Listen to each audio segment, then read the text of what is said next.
नीलवन के घने जंगलों में कोयल अपनी माँ के साथ रहती थी। कोयल की माँ के पास एक भैंस थी, पर कोयल की माँ अब बहुत बूढ़ी हो चुकी थी, इसलिए अब वो ज्यादा काम नहीं कर पाती है। बेटी, तबेले में बहुत सारा काम पड़ा है, तुम जाकर उसे कर दो।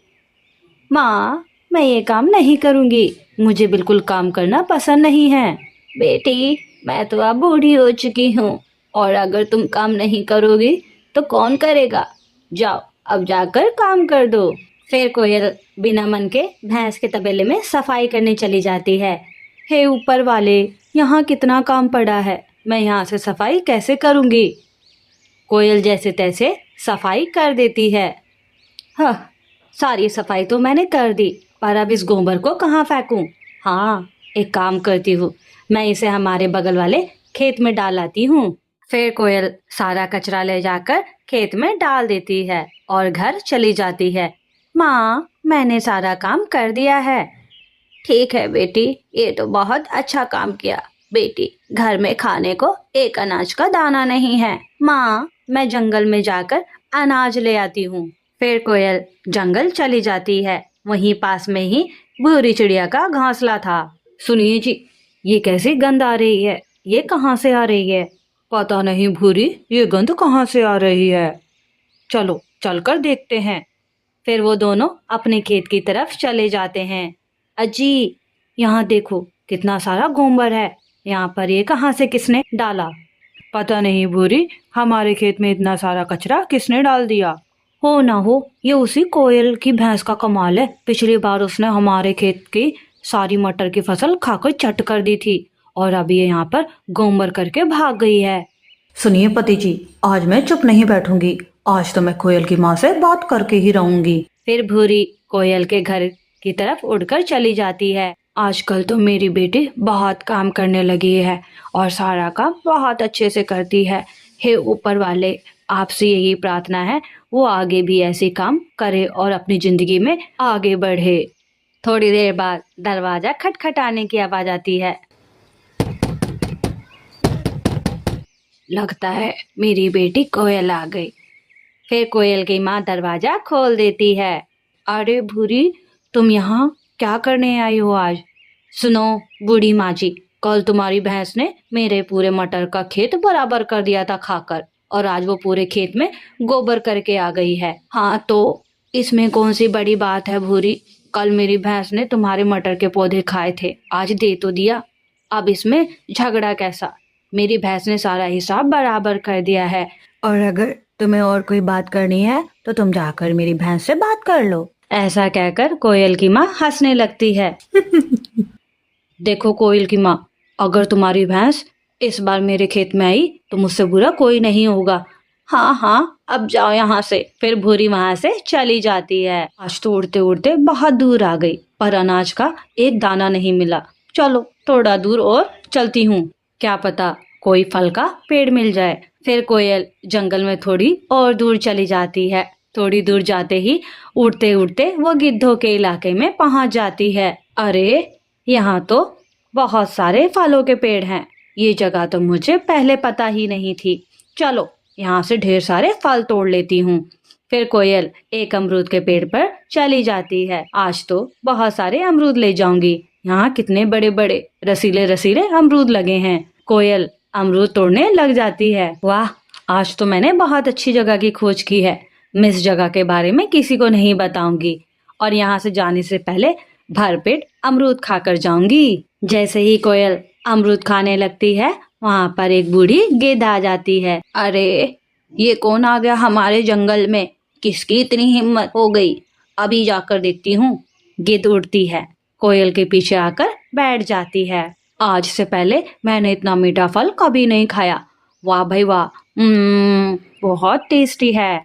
तभी बूढ़ी गिद्ध कोयल के कंधों पर थपथपाती है। अरे, कौन है? किसने जुर्रत की इस सुंदर सी राजकुमारी जैसी कोयल को डिस्टर्ब करने की? कोयल गुस्से में पीछे मुड़कर देखती है। पीछे देखती है कि कोयल के पसीने छूट जाते हैं। तु, तु, तुम तुम कौन हो? प्यारी राजकुमारी जैसी कोयल जी को क्या तुम्हें मैं इतनी बड़ी गिद्ध नहीं दिख रही हूँ? जी जी जी जी गिद्ध। उससे पहले बूढ़ी गिद्ध कोयल से कुछ कहती, कोयल वहां से फलों की पोटली लेकर बहुत तेजी से वहां से भाग जाती है। रुक रुक जा, मैं अभी बताती हूँ। मैं गिद्ध भी कोयल के पीछा करने लगती है। बाप रे, भागो, आज ये बूढ़ी गिद्ध मुझे नहीं छोड़ेगी। कोयल वहां से तेजी से भाग जाती है और बूढ़ी गिद्ध पीछे रह जाती है। अरे, मेरे तो पंखों में ही दर्द होने लगा। अगर वो आज कोयल की बच्ची मेरी हाथों में पकड़ आ जाती तो मैं उसे अपने बगीचे में काम पर रख लेती। अगली बार जब वो आएगी तो मैं उसे नहीं छोड़ूंगी। अरे, वो बूढ़ी गिद्ध तो अब नजर नहीं आ रही है। लगता है वो थक कर पीछे ही रह गई है। आज तक मुझे कोई नहीं पकड़ पाया, तो ये बूढ़ी गिद्ध कैसे पकड़ लेती। कोयल हंसने लगती है। कोयल थोड़ी देर में अपने घर पहुंच जाती है। माँ देखो, मैं तुम्हारे लिए क्या लाई हूँ। क्या लाई हो बेटी? माँ, मैं बहुत सारे अमरूद लाई हूँ। पर बेटी, तुम इतने सारे फल कहाँ से लाई हो? हमारे जंगल में ऐसा फल कहीं नहीं है। माँ, आज मैं ये गिद्धों के जंगल से लेकर आई हूँ। एक गिद्ध तो मेरे पीछे ही पड़ गई थी, पर मैंने उसे चकमा देकर सारे फल लेकर मैं वहां से भाग आई। वाह बेटी, तूने तो मेरा नाम रोशन कर दिया। जब मैं तुम्हारी उम्र की थी तो मैं भी ऐसे कारनामे बहुत किया करती थी। माँ, मुझे बहुत भूख लगी है। चलो, इन रसीले अमरूद को मजे से खाते हैं। ऐसे ही रात हो जाती है। जंगल के सभी पंछी सो जाते हैं। अगले दिन जंगल में सुबह हो जाती है। मौसम साफ था। सभी पंछी अपने अपने कामों में लगे हुए थे। आज जंगल में दो नए पंछी रहने आए थे। उनका नाम था गौरैया और मंगू। गौरैया, ये जंगल तो बहुत सुंदर है। हम यहीं किसी मजबूत पेड़ पर अपना घोंसला बनाएंगे। हाँ जी, आप सही कह रहे हैं। ये जंगल कितना हरा भरा है। यहाँ खाने और पानी की बिल्कुल भी कमी नहीं है। हम यहीं अपना घर किसी पेड़ पर बनाएंगे। फिर दोनों मिलकर मजबूत पेड़ पर अपना घोंसला बनाने लग जाते हैं। अजी, हमारा घर तो बन गया। अच्छा है कि रात होने से पहले हमें एक छत मिल गई। हाँ गौरैया, तुम बिल्कुल सही कह रही हो, वरना तो आज ठंड से हम ठिठुर ही जाते। अच्छा, अब तुम जल्दी से कुछ बना दो, मुझे बहुत भूख लगी है। अजी, हमारे पास तो कुछ है ही नहीं, ना दाल है ना चावल। अरे, तुम चिंता मत करो, मैं अपने साथ कुछ मूंगफली के दाने लाया हूँ। तुम इन्हें ही भून लो। हम आज इन्हें ही खाकर अपना गुजारा कर लेंगे। फिर गौरैया उन मूंगफली के दानों को चूल्हे की आग में भून देती है और दोनों मिलकर थोड़े थोड़े दाने खा लेते हैं। मंगू जी, हमें जल्दी ही कोई काम ढूंढना होगा। अब सर्दियों का मौसम आने वाला है और हमें पूरी सर्दी के लिए अनाज भी तो इकट्ठा करना है। हाँ गौरैया, तुम बिल्कुल सही कह रही हो। अब ठंड का मौसम शुरू होने वाला है। मैं कल ही जंगल में काम ढूंढ लूंगा। मंगू जी, मैं भी कहीं किसी पंछी के घर काम ढूंढ लूंगी ताकि हम थोड़ा ज्यादा कमा सकें। ठीक है भाग्यवान, चलो अब सो जाते हैं। कल हमें काम के लिए भी निकलना है। ऐसे मंगू चिड़ा और गौरैया सो जाते हैं। बहुत तेज ठंडी ठंडी हवाएं चलने लगती थी। सर्दी का मौसम जल्दी ही आने वाला था। अच्छा भाग्यवान, अब मैं चलता हूँ। क्या पता मुझे कहीं काम मिल जाए। ऐसा कहकर मंगू काम की तलाश में चला जाता है। गौरैया भी अपने घर का सारा काम खत्म कर लेती है। अच्छा, अब मुझे भी चलना चाहिए। शायद किसी पंछी के यहाँ मुझे काम मिल जाए। ऐसा सोचकर गौरैया उड़ जाती है और पहुंच जाती है अपनी पड़ोसन कोयल के घर। कोयल दरवाजा खटखटाती है। अरे, अब कौन आ गया इतनी सुबह सुबह? जंगल के पंछी मुझे परेशान करने का कोई मौका नहीं छोड़ते और इसके अलावा इनके पास कोई काम भी नहीं है। ऐसा कहते हुए कोयल की माँ दरवाजा खोलती है। तुम कौन हो चॉकलेटी चिड़िया? तुम्हें तो पहले यहाँ मैंने कभी नहीं देखा। हम यहाँ कल ही इस जंगल में आए हैं। हम यहाँ नए हैं। अच्छा चॉकलेटी चिड़िया, तुम्हारा यहाँ कैसे आना हुआ? तुम्हारा यहाँ क्या काम है?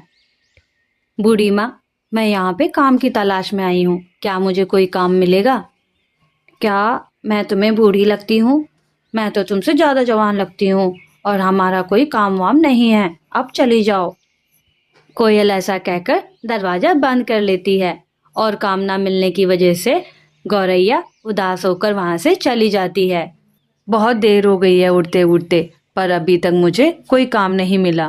मंगू उड़ते उड़ते बहुत थक चुका था, इसलिए वो एक पेड़ के पास जाकर बैठ जाता है। वहीं बगल में भूरी का खेत था। देखो भूरी, वहाँ हमारे पेड़ के नीचे कोई पंछी बैठा है। आज ही जल्दी चलो, कहीं ये वही पंछी तो नहीं जिसने हमारे खेत में गोबर डाला था और दोबारा गोबर डालने आया हो। भूरी, तुम बिल्कुल सही कह रही हो, चलो चलकर देखते हैं। अरे तुम कौन हो? हमने तो तुम्हें यहाँ पहले कभी नहीं देखा। हम कल इस जंगल में आए हैं और मैं काम की तलाश में उड़ते उड़ते यहाँ आ गया। अच्छा, मेरे पास तुम्हारे लिए एक काम है, तुम्हें हमारे खेत की चौकीदारी करनी होगी। पर भूरी, हमें चौकीदार की क्या जरूरत है? अरे भूल गए कोयल की भैंस को? भैंस जो हमेशा हमारे खेत में आकर मटर खा के हमारा खेत पूरा खराब कर देती है। अरे हाँ, तुम सही कह रही हो।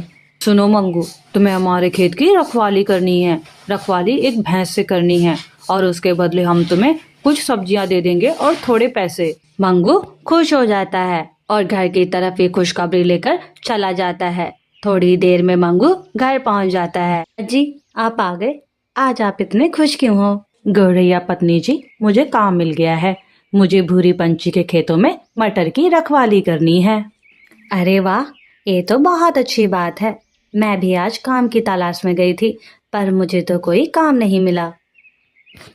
कोई बात नहीं पत्नी जी, अब मुझे काम मिल गया है, तुम इस बात की चिंता मत करो। चलो अब जल्दी से कुछ बना दो, मुझे थोड़ी देर में काम के लिए निकलना है। ठीक है, मैं अभी आपके लिए कुछ बना देती हूँ। आज मुझे शहर के जंगल से थोड़ा बहुत अनाज मिल गया था। फिर गौरैया उस थोड़े से अनाज से मंगू के लिए खिचड़ी बनाकर दे देती है और थोड़ा सा खाना उसकी पोटली में बांध देती है। अच्छा भाग्यवान, मैं चलता हूँ, तुम अपना ख्याल रखना। रात हो चली थी। मंगू अपने खाने की पोटली लेकर घर से जा चुका था। चलो बहुत रात हो गई है, अब मैं भी कुछ खा लेती हूँ। गौरैया बर्तन का ढक्कन हटाती है, पर उसमें खाना नहीं था। अरे इसमें तो कोई भी दाना नहीं बचा मेरे लिए। चलो कोई बात नहीं, मैं कुछ मूंगफली के दाने रखे हैं, उन्हें ही खा लेती हूँ। फिर गौरैया थोड़े से मूंगफली के दाने खाकर अपने घोंसले में जाकर सो जाती है। हाँ, आज हमारी भैंस बहुत शोर कर रही है, क्या आपने आज इसे भूसा नहीं खिलाया? बेटी, हमारी भैंस तो भूसा ही नहीं खा रही है, इसे तो भूरी के खेत की मटर खाने की आदत हो गई है। माँ, तो इसमें परेशान होने की क्या बात है? आप जाकर भैंस को खोल दो, वो जाकर भूरी के खेत में हरी हरी मटर खाकर अपना पेट भर लेगी और हमें ज्यादा ज्यादा दूध देगी। बेटी, परसों ही भूरी हमारे घर आई थी। माँ, भूरी हमारे घर क्या करने आई थी? बेटी, ये जो तुम भैंस का गोबर ले जाकर उसके खेत में डालाती हो, उसी की शिकायत करने आई थी। और किस लिए? और कुछ दिन पहले हमारी भैंस ने उसकी मटर खाकर बर्बाद कर दी थी, उसी की वो शिकायत करने आई थी। माँ, अभी तो रात हो रही है, चलो हम अपनी जाकर भैंस को खोल देते हैं। हमारी भैंस भरपेट मटर खा जाएगी और वो भूरी, वो तो अभी घोड़े बेचकर सो रही होगी। हाँ बेटी, तुम बिल्कुल सही कह रही हो, चलो हम अपनी भैंस को खोल देते हैं। उससे पहले वो उठेगी, उससे पहले हमारी भैंस अपना पेट भरकर अपने घर वापस आ जाएगी। फिर दोनों माँ बेटी वहां से उड़कर भूरी के खेतों की तरफ चल देते हैं। वो दोनों एक पेड़ के पीछे छुप जाते हैं। अरे माँ, थोड़ी उधर खड़ी हो ना, धक्का क्यों दे रही हो? बेटी, ये पेड़ बहुत पतला है। माँ, पेड़ नहीं पतला, आपको छुपने नहीं आता। देखो माँ, लगता है इस भूरी की बच्ची ने कोई पहरेदार रख लिया है। हाँ कोयल बेटी, तुम बिल्कुल सही कह रही हो, चलो अब यहाँ से खिसक लेते हैं, नहीं तो हमारी भी आज खैर नहीं। इस तरह वो माँ बेटी उड़कर अपने घर की तरफ आ जाती हैं। कोयल बेटी, अब हम अपनी भैंस को क्या खिलाएंगे? वो तो सूखे भूसे को घास भी नहीं डालती है। माँ, कल आप बता रही थी कि कल एक चिड़िया हमारे घर पे काम मांगने आई थी। अब हम उसी चिड़िया को काम पर रख लेते हैं, वही हमारे तबेले की साफ सफाई करेगी और भैंस के लिए हरा हरा चारा भी लाएगी। पर बेटी, हम उसे क्या तनख्वाह देंगे? यहाँ तो हमारे खुद के खाने के लाले पड़े हुए हैं। माँ, तुम उसकी चिंता मत करो। माँ गौरैया चिड़िया को काम पर रख लेती है। देखो गौरैया, तुम्हें हमारी भैंस का गोबर भी साफ करना होगा और उसके लिए चारा भी लाना होगा। ठीक है कोयल जी, मैं सारा काम मन लगा के करूँगी। गौरैया मन लगाकर काम करने लगती है। ऐसे दिन बीत जाते हैं। अब जंगल में सर्दियाँ शुरू हो गई हैं। हल्की हल्की बर्फ पड़ने लगी है। बेटी, आज तो उस छोटी गौरैया को पैसे देने हैं। अब हम क्या करेंगे? हमारे पास तो एक भी रुपया नहीं है। माँ, तुम चिंता मत करो, मैं इसे देख लूंगी। मंगू जी, आज शाम के खाने की आप चिंता मत करना, मैं आज खीर बनाऊंगी। पर गौरैया, तुम खीर कैसे बनाओगी? हमारे पास तो ना दूध है ना चावल है। हाँ जी, आज मुझे तनख्वाह मिलने वाली है। अरे वाह गौरैया, ये तो बहुत अच्छी बात है। आज मैं भी जल्दी काम से आ जाऊंगा और मैं अब काम के लिए चलता हूँ। इस तरह मंगू काम की ओर निकल जाता है और गौरैया भी कोयल के घर की तरफ उड़ चलती है और तबेले में जाकर अपना काम मन लगाकर करने लगती है। चलो, सारा काम तो अच्छे से हो गया। अब मालकिन से जाकर पैसे ले लेती हूँ। अभी बाजार से सामान भी तो लाना है, शाम को खीर भी तो बनानी है। गौरैया ऐसा कह ही रही होती है कि तभी वहाँ पर कोयल आ जाती है तबेले में। अरे छोटी मालकिन जी, अच्छा हुआ आप यहाँ आ गई। आज मेरा महीना पूरा हो गया है। आप मुझे मेरी मेहनत के पैसे दे दें। आज मुझे अपने घर का राशन भी भरवाना है। अरे अरे, कैसे पैसे? जब तुम काम पर लगी थी तब तुमने कहा था कि तुम सारा काम कर दोगी। पैसों के बारे में तुमने कहीं भी कहा ही नहीं कि तुम पैसे भी लोगी। और अगर लेना ही है तो जाओ, तबेले में भैंस का गोबर पड़ा है, उसे ले जाओ अपने घर। मेरे पास कोई पैसा वैसा नहीं है। कोयल ऐसा कहकर वहाँ से चली जाती है और गौरैया बहुत मायूस होकर वहाँ से अपने घर लौट आती है। शाम हो जाती है। अरे गौरैया, कहाँ हो? मैं घर आ गया हूँ। मंगू जब घर में आकर देखता है तो गौरैया एक कोने में उदास बैठी हुई थी। क्या हुआ गौरैया, तुम इतनी मायूस क्यों हो? तभी गौरैया उसे सारी बात बता देती है। फिर मंगू कहता है, तुम चिंता मत करो गौरैया, आज मुझे भूरी ने अपने खेतों में से बहुत सारी हरी हरी सब्जियां दी हैं, तुम उन्हें ही बना दो। फिर गौरैया उन सारी सब्जियों को लेकर खाना बनाने चली जाती है। खाना तो बन गया, अब खाना मंगू जी को दे देती हूँ। फिर गौरैया और मंगू साथ में मिलकर खाना खाने लगते हैं। मंगू जी, सर्दियों का मौसम शुरू हो चुका है। हमारे घर ज्यादा मजबूत नहीं है। हमारे घोंसले की दीवारें कहीं कहीं से खुली हुई हैं और इन दरारों में से बहुत ठंडी ठंडी हवा आ रही है। ऐसे तो आने वाली भयानक सर्दियों में मंगू जी हम दोनों जम ही जाएंगे। हाँ भाग्यवान, तुम सही कह रही हो। हमारे घर में कमजोर छत की वजह से ठंडी ठंडी हवा आ रही है। मेरे पास एक तरकीब है। कल तुम कोयल के तबेले में जाना और बहुत सारा गोबर ले आना और उससे उपले बना लेना। पर इसका हम क्या करेंगे? अरे गौरैया, तुम बस बना के रख लेना, हमारा घर इससे और गर्म हो जाएगा। अजी ठीक है, चलिए अब सो जाते हैं, बहुत रात हो चुकी है।